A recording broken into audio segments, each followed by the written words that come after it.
Olá, seja bem-vindo ao canal Chave de Leitura. Hoje a gente vai ter o Fora das Páginas de setembro. Eu vou hoje falar de filmes e séries, começando pelos filmes, olhando aqui a minha listinha como sempre. Entrou no MUBI recentemente um monte de filmes do Eric Rohmer, que é um diretor que eu costumo gostar bastante, um diretor francês, assim, mais ou menos ligado à Nouvelle Vague, e eu aproveitei para assistir alguns filmes que eu ainda não tinha visto. O primeiro deles foi o Rainette e Mirabelle, que é a história de duas amigas, elas se conhecem no verão, uma mora no campo, a outra mora em Paris, e elas se conhecem quando estão no campo, né? A que mora em Paris foi passar férias com a família, conhece a outra lá, eu não vou me lembrar exatamente quem é a Rainette, quem é a Mirabelle, mas elas se conhecem, ficam amigas, uma conhece um pouquinho da vida da outra ali, a vida da menina que mora no campo, ela mora sozinha, ela tem uma casa assim meio diferente, uma personalidade bastante forte. E aí elas combinam de morar juntas. Elas combinam, como a menina que mora no campo está querendo estudar artes na cidade, porque ela pinta, elas decidem dividir um apartamento em Paris. Então o filme é basicamente aí sobre essa amizade e a diferença de personalidade delas, que é bastante forte, e o fato de que a menina que mora no campo, ela tem muito ruído de entendimento na cidade. Ela acha umas coisas muito estranhas, ela não entende muito bem a lógica. Então ela fica, assim, sempre um tanto confusa ali, uma coisa meio Senhor Hulot, assim, né? Foi um filme que me divertiu bastante. Depois eu vi um outro dele, que é o Rendezvous em Paris, que são 3 curtas envolvendo o relacionamento de pessoas, mais ou menos em torno de relacionamento amoroso mesmo. No primeiro, a gente tem uma menina que descobre que o namorado dela não namora só com ela, namora com outra também, então vai acontecer assim, uma espécie de coincidência. No segundo, a gente acompanha um casal em que a moça é casada, então eles só podem se encontrar pela rua, ela só quer encontrar com o amante dela pela rua, pelos parques, nos bancos de Paris. O nome do curta, se eu não me engano, é até isso, Os Bancos. Então eles ficam aí se encontrando pelos bancos de Paris. E o terceiro é a história de um homem, um pintor, que um dia tá vendo uma moça bonita passando na rua, fica obcecado com ela e, enfim, decide segui-la. Esse já não achei tão legal quanto o outro. Não é ruim, assim, é um bom divertimento, mas o da Rainette e Mirabelle foi um filme que eu gostei mais. Em seguida eu vi Marjorie Prime, do diretor Michael Almereyda. Não lembro de ter visto alguma coisa desse diretor, foi no MUBI também. E eu achei esse filme interessantíssimo. A premissa do filme é a de que depois que alguém morre, você pode contratar um programa que é um holograma dessa pessoa. Então ele é um holograma da pessoa que morreu, ele vai falar igual a pessoa, e quanto mais você for conversando com o holograma sobre aquela pessoa, mais o holograma vai aprendendo, né? Existe uma pré-programação do holograma, onde algumas coisas relativas à pessoa que se foi são instaladas nele, informadas nele, né?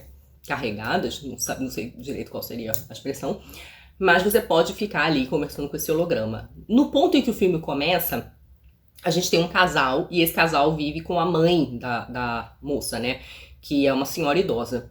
E o primeiro Prime que tem lá, o nome desses hologramas é Prime, é o Prime da senhora, então dessa mãe aí que tá viúva, né, dessa senhora. Então ela fica ali conversando com o marido dela e ela escolhe uma versão do marido dela mais jovem, né? Então, ela não escolhe uma versão dele na época que ele faleceu, quando ele já era idoso. Ela escolhe uma versão mais ou menos da época em que ele conheceu, que era mais jovem, e ela fica conversando ali com aquele Prime.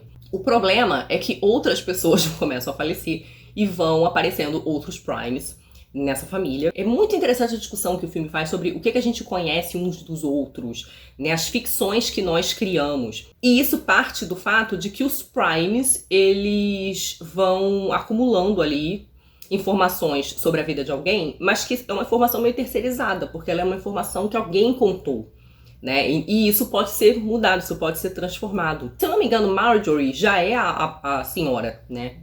Não tenho certeza, mas eu acho que já é a senhora. E ela tá num processo de Alzheimer. Então o que acontece? Como ela já não lembra direito das coisas, o Prime dela também vai ter umas informações não necessariamente muito, assim, precisas sobre a vida do homem que ele tá representando.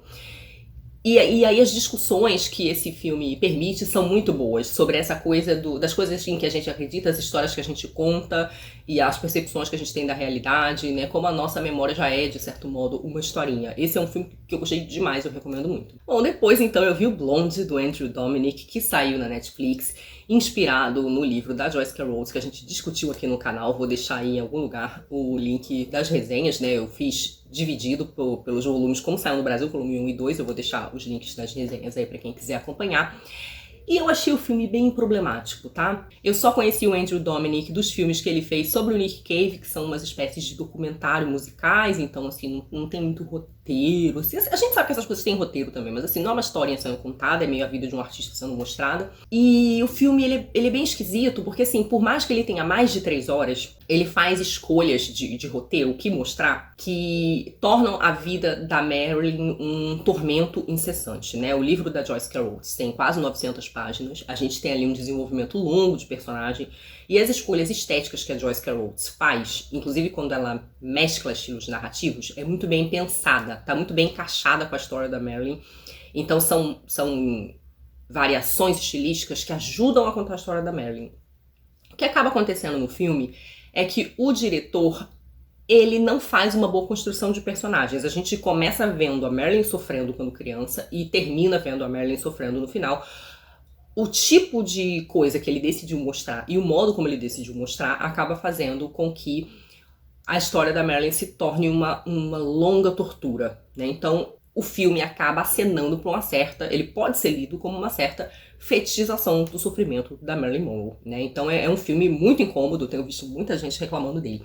O Andrew Dominik, assim como a Joyce Carol Oates, ele procura também fazer uma variação estilística. O problema é que, ao contrário da Oates, não me parece que o Dominik consiga escolher os melhores estilos para essa história e fazer com que aquilo ali faça muito sentido em termos de escolha estética. O que fica parecendo é que ele tá querendo ali se amostrar como diretor e sai intercalando estilos meio sem critério, tá? Então, vários momentos, as escolhas diferentes de efeito especial, enquadramento, você não sabe exatamente por que ele tá fazendo aquilo, porque que aquele modo ali de mostrar a cena é especial, ajuda a desenvolver aquela cena especial. Parecem umas escolhas aleatórias. Isso dito, a atuação da Ana de Armas está excepcional, ela tá uma excelente atriz, ela fala exatamente igual a Marilyn Monroe e ela corresponde muito a como eu construí a Marilyn na minha cabeça enquanto eu lia o Blonde da Joyce Carol Oates.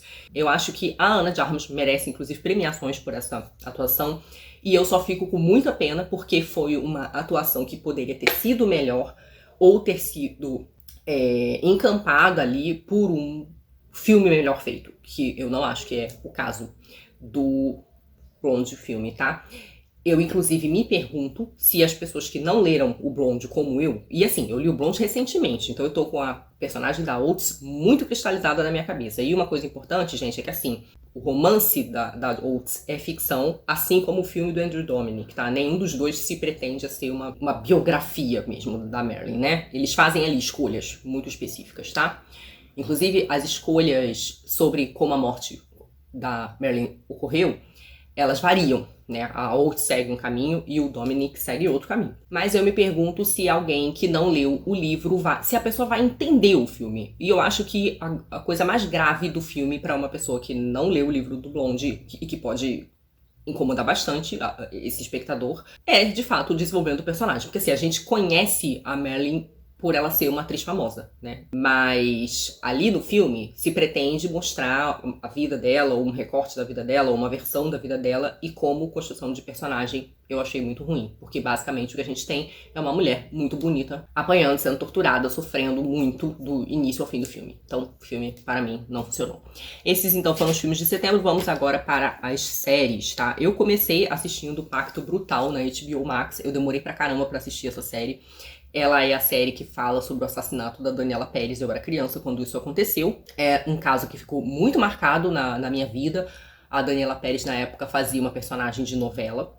E era a Yasmin. Inclusive, muitas crianças foram batizadas Yasmin por causa dessa novela. Eu tentei, assim, me preparar psicologicamente para assistir, porque esse assassinato, de fato, foi um assassinato muito brutal e muito chocante. Inclusive, porque envolvia colegas de trabalho dela, atores, enfim. Um ator especificamente, né? O assassino dela era um colega de novela. E bom, o documentário só mostrou pra mim, assim, como o caso é ainda mais bizarro do que eu me lembrava. Eu já me lembrava de muita coisa chocante na época, como, por exemplo, saírem muitas fotos do corpo da Daniela na imprensa. E o documentário, de novo, mostrou fotos do corpo da Daniela. E isso é uma coisa que me chocou um bocado, assim, né? Como, enfim, optou-se por essa escolha de mostrar o cadáver da atriz ainda várias vezes. Mas eu não sabia tudo que a mãe dela sofreu, enfim, como essa morte ainda rendeu depois que ela, não só pelo processo, né, mas por uma série de outras questões que envolveram gente telefonando pra mãe dela e coisas envolvidas com o próprio túmulo. Enfim, que história bizarra. Eu não sei como a Glória Pérez aguentou, né? A mãe da Daniela Pérez, ela é uma roteirista de novela. E essa mulher sofreu muito, assim. Eu acho que ela quis contar a história pela versão dela, né? Porque muito se fala sobre a Daniela ter tido um caso com um assassino. As pessoas ficam tentando criar ali um romance onde aparentemente não havia. E eu acho que era importante pra ela contar essa história. Eu, no entanto, fiquei com a impressão de que a Glória Pérez, como uma contadora de histórias, né, uma pessoa que cria histórias, de que muito do que aparece nesse documentário, ele já me parece uma versão que a Glória tenta dar, né? Eu acho que é muito difícil pra quem sofreu o grau de brutalidade e sofrimento que ela sofreu, né? Saber que a filha dela passou por aquilo que ela sofreu. Às vezes a gente precisa dar um sentido pro negócio. E eu fiquei com essa impressão, assim, de que certas coisas ali procurou-se dar um fio narrativo pro negócio que eu fiquei com a sensação de que talvez nem seja, assim, você não tem como saber. E aqui, isso não tem nada a ver com inocentar o cara não, tá, gente? É só porque a história fica um pouco mirabolante, assim, as coisas envolvidas, né? Tem um negócio de magia negra envolvido. Enfim, foi interessante de assistir, de conhecer um caso que foi tão importante na minha juventude, né? Algo que é foi tão marcante, né, na minha juventude. Depois eu queria ver umas séries de suspense, assim, tava a fim de relaxar, tava precisando relaxar, queria ver essas séries que você consegue maratonar. Eu, como sempre, com meus dramas de série, né, de tentar ver, começa um episódio, não consigo terminar, não acho graça na série. Eu vi 2 séries na Netflix que eu consegui assistir até o final, mas foi um caso muito engraçado, né? Porque eu vejo o suspense sempre rindo, às vezes. Eu acho que a ideia da série de suspense é que você fique tenso. E muitas vezes eu acho um negócio tão forçado que eu fico rindo. E eu acho que é um pouco o caso dessas 2 séries, tá? A primeira delas é o Behind Her Eyes, ou Por Trás dos Seus Olhos. É uma série inspirada num livro. E é uma série britânica. E a gente vai acompanhar um triângulo amoroso, né? Esse triângulo amoroso, ele é composto por um casal em que o homem é um psiquiatra. Ele é um psiquiatra ou um psicólogo? Agora eu não lembro, mas ele é psiquiatra, porque ele receita remédio, ele é psiquiatra. E ele é casado com uma moça que é uma ricaça, né? Uma herdeira. E ela parece ter algum tipo de problema, assim, algum tipo de sofrimento mental. E ele acaba se envolvendo com uma moça que ele conhece ela no bar, mas ele acaba descobrindo depois que ela vai ser a secretária dele no consultório onde ele vai trabalhar. Ele chega nessa cidade, no dia que ele chega, ele vai num bar, encontra essa moça lá, eles ficam lá de papo, batendo, conversando, enfim, rola um flerte. E aí, no dia seguinte, quando ele tem que se apresentar pro trabalho lá na clínica, ele descobre que essa moça vai justamente ser a secretária dele. E aí começa uma confusão ali, porque não só ele fica tendo meio que um caso com essa moça, como essa moça, ela acaba conhecendo também a mulher dele. E ela acaba ali enredada numa história esquisitíssima, em que você não sabe quem oprime quem abusa de quem. Se é o marido que abusa da mulher, se é a mulher que abusa do marido. Uma história super esquisita. A questão é, pra onde vai essa série? É um negócio inacreditável. A solução do mistério é um negócio muito doido, assim, é um negócio que você não imagina que ele vai para esse lugar. É, assim, uma traição do pacto com o espectador ou com o leitor, assim, que você não tem noção. E o engraçado é que enquanto eu tava vendo a série tem uns movimentos de câmera muito esquisitos. Eu não vou dizer o que acontece, porque se você não viu e quiser ver a série, iria estragar. Mas a série tem uns movimentos de câmera muito esquisitos. E a gente tem que pensar que movimentos de câmera não costumam ser aleatórios. E aí eu ficava vendo aqueles movimentos de câmera e ficava, gente, por que a série tá escolhendo mostrar esse negócio assim? Tipo, não tem isso, acontecendo, não tem aquilo. Porque assim, pra mim, eu comecei a pensar que hipótese de narrativa justificaria aquele movimento de câmera. E eu comecei a achar que aquilo era muito bizarro. Que não combinava com aquela história. E no final das contas era exatamente o que eu tava pensando. Então, quem me deu o grande spoiler da série foi o movimento de câmera, tá? Então eu queria deixar isso aí pra quem for assistir a série.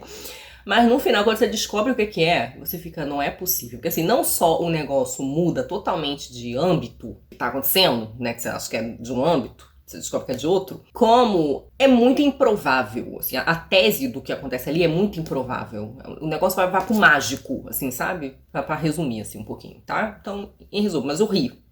No fim, eu fiquei achando muito engraçada essa escolha, mas parece que é o que tá no livro da autora mesmo, é isso aí mesmo. Só que eu fui ver umas resenhas do livro que deu origem, e No livro parece que a autora consegue segurar até o máximo do final aí, essa revelação, essa virada, né? Essa mudança de âmbito.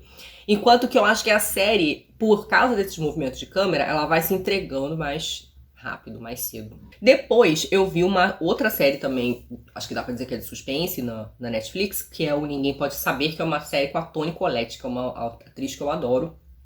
Ela fez o Staircase, aquela série da HBO sobre a escada, e ela tá sensacional lá também. E essa série também envolve um mistério, assim, uma vida dupla. A Toni Collette, eu não vou lembrar o nome da personagem, ela é uma fonoaudióloga e ela tem uma filha que tá fazendo 30 anos quando a série começa. E é aniversário dessa filha, ela vai almoçar com essa filha num lugar. A filha trabalha na delegacia atendendo telefone, atendendo um chamado telefônico, só que ela trabalha com fardada. E aí elas vão almoçar, a filha tá fardada, elas estão lá batendo papo e a Toni Collette começa a perceber uma movimentação estranha no restaurante. Tem um cara que fica encarando elas, ela pergunta pra filha dela, você conhece aquele moço ali? E a filha fala, não conheço não, enfim. Eles continuam conversando, o cara se levanta, saca uma arma e mata duas moças dentro do restaurante. Essas moças eram conhecidas dela, era uma mãe e uma filha, e a gente acaba descobrindo que era uma vingança aí de passional, a moça terminou com ele e ele não quis aceitar. Só que, por que ele estava encarando elas duas? Porque ele pensou, eu vou matar a moça que me deu fora, a mãe dela, e a policial vai me matar. Ele pensou, acho que ele não tinha coragem de se matar, falou, a policial vai me matar. Só que ela não era policial propriamente, ela tava fardada, mas ela só tem esse telefone. E aí a Toni Collette percebe que o negócio vai degringolar ali, que ele vai acabar matando a filha dela, e ela resolve tentar decidir a situação, o que causa uma grande surpresa nas pessoas. E a Toni Collette acaba saindo ali como... Esse é o primeiro episódio. Ela acaba saindo ali como a salvadora da pátria mesmo. Ela consegue meio que resolver a situação. É uma cena bizarríssima, mas ela consegue. Bizarríssima no sentido, assim, da violência lá que acontece. Enfim, não quero também dar mais spoiler.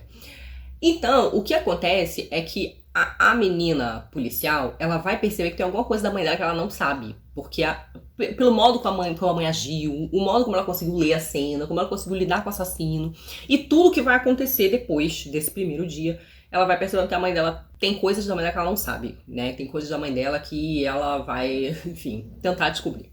E aí é uma série interessante, consegui assistir, é uma série que eu consegui maratonar. Porém, eu não acho que é uma série perfeita, não. Como eu falei, eu sempre acho que série de suspense, muitas vezes você tem que suspender muito a descrença, porque tem umas coisas muito forçadas, aquele tipo de coisa que se você tá correndo risco, você não vai fazer, a criatura vai lá e faz. Mas uma outra coisa também que me irrita muito nessa série é exatamente essa filha. A filha policial, que não é policial... eu não gosto muito da atuação dela, mas eu também não gosto do fato de que com 30 anos ela age igual uma adolescente. Ela se comporta como uma adolescente, enfim, ela tem muito comportamento de adolescente birrenta e magoada que não combina com a mulher de 30 anos. Isso foi talvez a coisa mais problemática da série pra mim. Mas foi uma série que, como entretenimento, passou.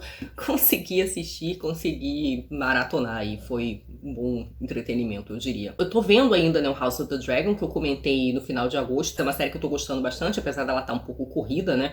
A gente tem visto diferentes fases etárias dos personagens em um único capítulo. Então, assim, a gente vê o personagem criança no capítulo seguinte ele tá adolescente, no capítulo seguinte ele tá adulto, então tá rolando uma correria aí com essa narrativa. Eu não sei bem por quê, porque eu não li lá os livros que inspiraram a série, não sei o que vem adiante, mas assim, eu tenho achado a série interessante, tá bem gostosa de assistir, mas é isso, essas foram as coisas que eu assisti. Me digam aí se vocês viram o que vocês acharam. E me digam também aí coisas que vocês tenham gostado e acham que vale a pena. É isso, um beijinho em todos, até a próxima, tchau!